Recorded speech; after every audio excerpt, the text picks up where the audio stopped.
देखो, आज हम कुछ चीज़ें सीखेंगे। How to find domain and range of a function. Domain और रेंज कैसे निकालते हैं? मान लो कोई दो फंक्शन है और वो प्लस में दे रखे हैं, एफ एक्स प्लस जी एक्स। तो उनकी डोमेन क्या होगी? जो एफ एक्स की डोमेन है वो और जो जी एक्स की डोमेन है वो, उन दोनों में कॉमन क्या है? इसका मतलब क्या होता है इंटरसेक्शन का? उन दोनों की जो कॉमन डोमेन है वो किसकी डोमेन होगी? एफ एक्स प्लस जी एक्स की। मान लो कहीं ये लिखा हुआ है x प्लस 1/1 माइनस एक्स, तो ये एफ एक्स हुआ और ये कौन हुआ? जी एक्स।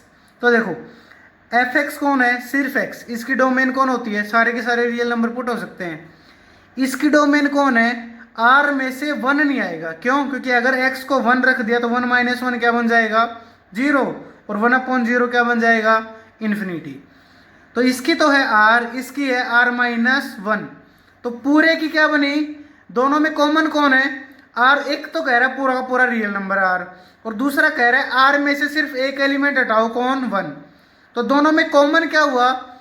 r में से एक क्या करना पड़ेगा? हटाना ही पड़ेगा। देखो, ये कह रहा है r और ये कह रहा है r माइनस 1। तो बताओ, अगर दोनों में से छोटा कौन है? ये छोटा है ना वैसे भी, तो दोनों में से कॉमन कौन आएगा? ये कॉमन आएगा पूरा। तो r माइनस 1 इसकी क्या होगी? डोमेन। ऐसे अगर माइनस लगा होता तब भी जो दोनों की कॉमन डोमेन है वो कौन होगी? माइनस में भी। ऐसे अगर ये दोनों मल्टीप्लाई में होते तब भी क्या आएगी? Common domain. डिवाइड में होगी तब भी क्या आएगी? Common domain. जैसे देखो, domain of f x square root of 1/mod of x minus 2 minus x minus 2। तो जैसे मैंने पिछले लेक्चर में आपको मोड फंक्शन पढ़ाया था, क्या होता है mod function? y equals to mod x। x होगा कब? x 0 से बड़ा हो, और माइनस x होगा कब? जब x क्या हो? 0 से छोटा। अब इतने इतने फंक्शन को खोलो पहले। मोड ऑफ x माइनस 2, ये x minus 2 as it is आ जाएगा x माइनस 2। अगर x माइनस 2 किससे बड़ा है? 0 है, 0 से बड़ा है। और x माइनस 2 के साथ क्या आएगा? एक माइनस साइन। अगर x माइनस 2 किससे छोटा है? 0 से। तो y क्या बना? x माइनस 2 और 2 माइनस एक्स। कब कब? देखो, x माइनस 2 0 से बड़ा है तो x किससे बड़ा हुआ? 2 से। अरे 2 उधर चला जाएगा, इसमें 2 उधर जाएगा तो x किससे छोटा हुआ? 2 से। तो y या तो x माइनस 2 आएगा या क्या आएगा? 2 माइनस एक्स। तो अब नीचे वाली टर्म को सोल्व करते हैं। देखो, x माइनस 2 का मोड माइनस एक्स माइनस 2, और ये किसके अंदर है? स्क्वायर रूट के अंदर है ना, तो ये क्या होना चाहिए? प्लस। अब देखो, अब या तो स्क्वायर रूट में इसके पूरे के ऊपर लगा लूं, या फिर इसको 1 को, तो 1 का स्क्वायर रूट तो 1 होता है, इसके नीचे भी लगा सकते थे। तो अगर इसको मैं यहां से ये 1 हटा दूं तो ऑब्वियस सी बात है ये भी क्या होना चाहिए? 0 से बड़ा।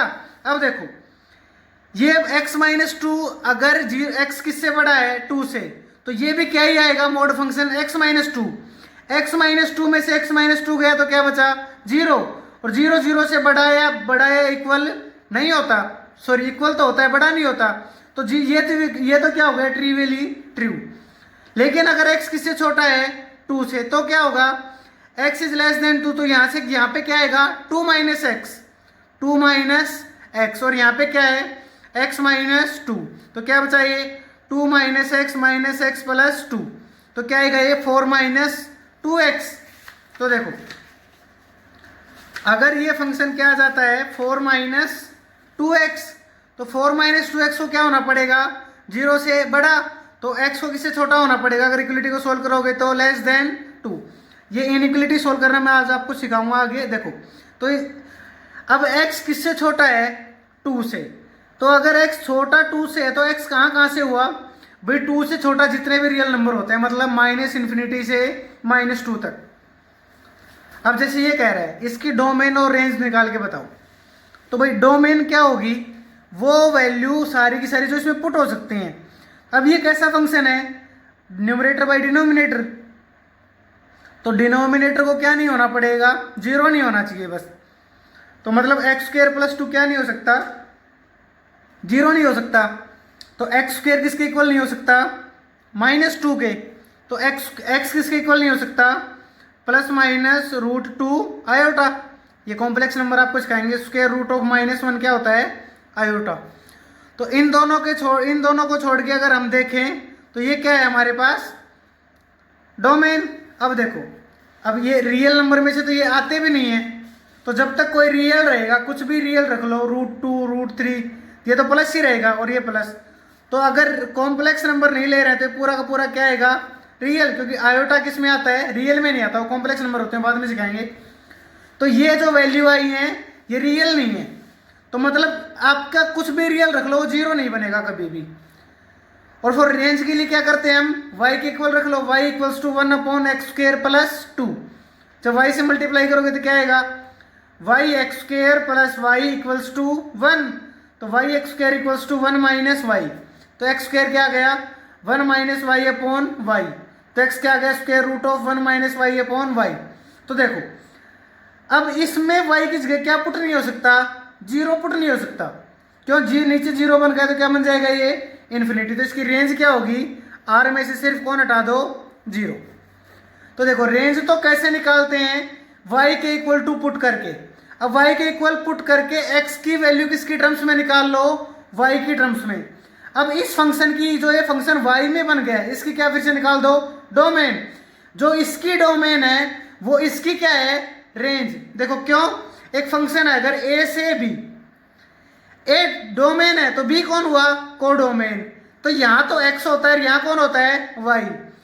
जब तक y किसकी टर्म्स में लिखा हुआ है, x की टर्म्स में, मतलब कैसे, f(x) is equal to 1/x² plus 2, और f(x) क्या होता है, y। तो y किसकी टर्म्स में लिखा है, x² प्लस 2, मतलब हम कहां से कहां जा रहे हैं, a से b। लेकिन जैसे ही x किसकी टर्म्स में लिखा गया, y के में, हमारा फंक्शन क्या हो गया, उल्टा। अब हम कहां से कहां आ रहे हैं, b से a, मतलब y से x, y को पुट कर रहे हैं, कौन मिलेगा, x, तो उल्टा फंक्शन बन गया। तो अब डोमेन कौन हो गई, ये, और कोडोमेन कौन हो गई, ये। तो एक्चुअली में जो ये b डोमेन है, वो जो पहले वाला फंक्शन था उसकी कौन है, ये कोडोमेन, या फिर जहां जहां फंक्शन में इंक्लूड होगी वो क्या हो जाएगी, रेंज। तो रेंज निकालने का एक तरीका है, जो भी फंक्शन दिया है उसको y के इक्वल रखो, x को अलग करो, x की वैल्यू निकालो किसकी टर्म्स में, y की टर्म्स में, और फिर ये देखो कि y में क्या पुट हो सकता है और क्या नहीं हो सकता। जो पुट नहीं हो सकता उसको r में से हटा दो और वही क्या होगी, आपकी रेंज। तो डोमेन रेंज के बारे में तो इतना ही आज, पर आपको आज हम कुछ इनइक्वालिटी सिखाते हैं जिनसे आपको हेल्प होगी डोमेन और रेंज निकालने में। देखो अगर कहीं ये लिखा मिल जाए a is less than b, तो इसका क्या मतलब होता है, या तो a b के इक्वल है, या a किससे छोटा है, b से। अगर a b से छोटा है, b c से छोटा है, तो a किससे छोटा होता है, c से। a अगर b से छोटा है तो माइनस a किससे बड़ा होगा, माइनस b से। कैसे, जैसे मान लो 5 किससे छोटा है, 7 से, लेकिन -5 किससे बड़ा होगा, -7 से।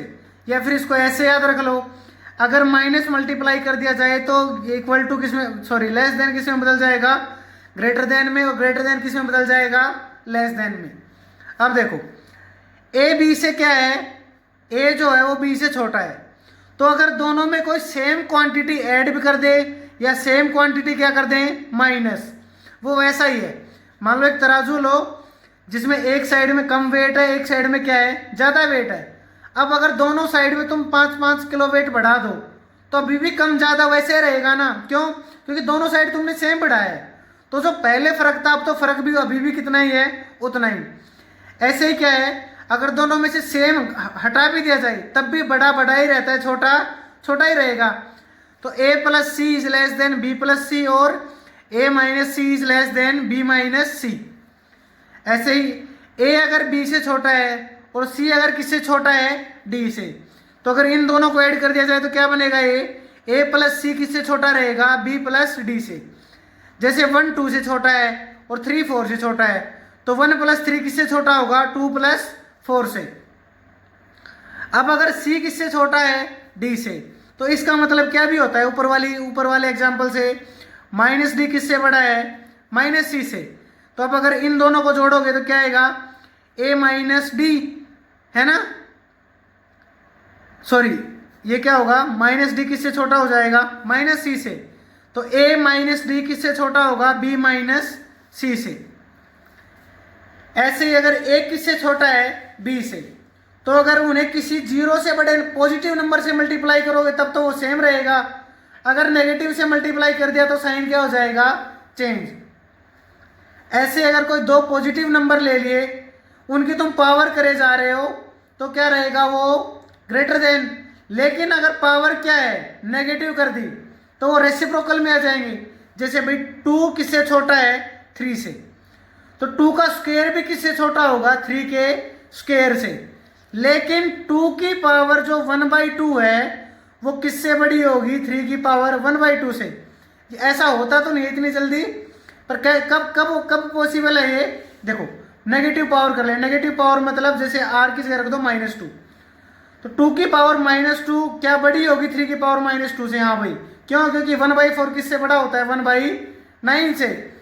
तो अगर r को पॉजिटिव रख रहे हो तब तो ये एज इट इज आएगा, लेकिन r को अगर क्या रख दिया, नेगेटिव, तो साइन क्या हो जाएगा, चेंज। ऐसे ही होता है एक a + 1/a हमेशा किससे बड़ा होगा, 2 से, और a + 1/a किससे छोटा होगा, हमेशा -2 से। कब, ये तो a इज पॉजिटिव के लिए, ये क्या है, a किसके लिए, नेगेटिव के लिए। ये बेटा याद रखने बहुत जरूरी है, ये मोस्टली काम आते हैं जे मेंस में या एडवांस में। अब देखो, अगर a किससे छोटा है, b से, तो a square is less than b square. ये कब पॉसिबल है, जब a b कैसे नंबर हो, पॉजिटिव। जैसे देखो जो 2 का स्क्वायर है वो किससे, वो किससे छोटा होता है, 3 के स्क्वायर से छोटा होता है। अगर ये दोनों नंबर कैसे हैं, सही है। अब देखो -2 किससे छोटा है, -3 किससे छोटा है, 2 से छोटा है। हाँ भाई, लेकिन इनका स्क्वायर करोगे तो क्या आएगा, 9 इज ग्रेटर देन 4। तो देखो साइन लेस देन से किस में बदल गया, ग्रेटर देन में।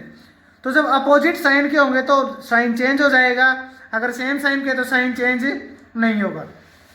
अब देखो, मान लो तो पॉजिटिव नंबर है तो उनका रेसिप्रोकल क्या होगा, जैसे अगर 2 किससे छोटा है, 3 से, तो 1/2 किससे बड़ा होगा, 1/3 से।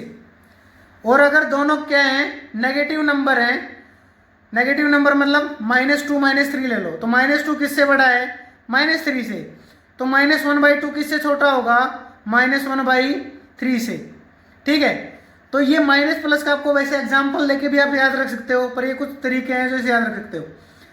जैसे मान लो x किसके अंदर है, a to b, तो मान लो मैं a को ले लूँ 2 और 3 ले लूँ। x किसके अंदर है, 2 और 3 के अंदर, तो 1/x किसके अंदर होगा, 1/3 से 1/2 के अंदर। ठीक है, 1/x किसके अंदर होगा, 1/3 से 1/2। लेकिन अगर ये दोनों कैसे नंबर हैं, एक पॉजिटिव है और एक क्या है, नेगेटिव। जैसे मान लो x है -2 से 3 है ना, तो -2 से 3 है, इसका मतलब देखो, अब अगर इसका रेसिप्रोकल करें तो क्या आएगा, 1/3 से -1/2। लेकिन हमें पता है कि 1/2 क्या होता है, छोटा, और 1/3 क्या होता है, बड़ा।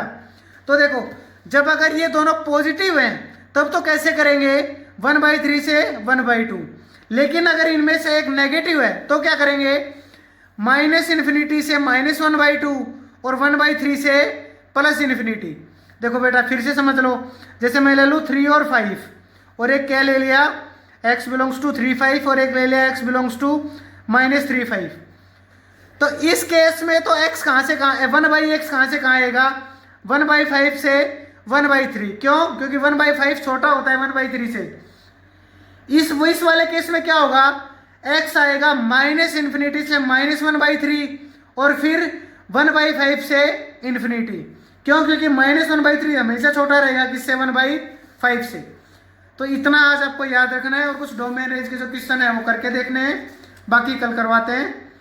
आपको एक असाइनमेंट भेजा था मैंने, उसका प्रॉपरली क्वेश्चन करके देखने आए आपको सारे के सारे, और जो भी समझ में ना आए मैंने आपको अपना नंबर दे रखा है, उस पर व्हाट्सएप पे सेंड कर देना। Thank you.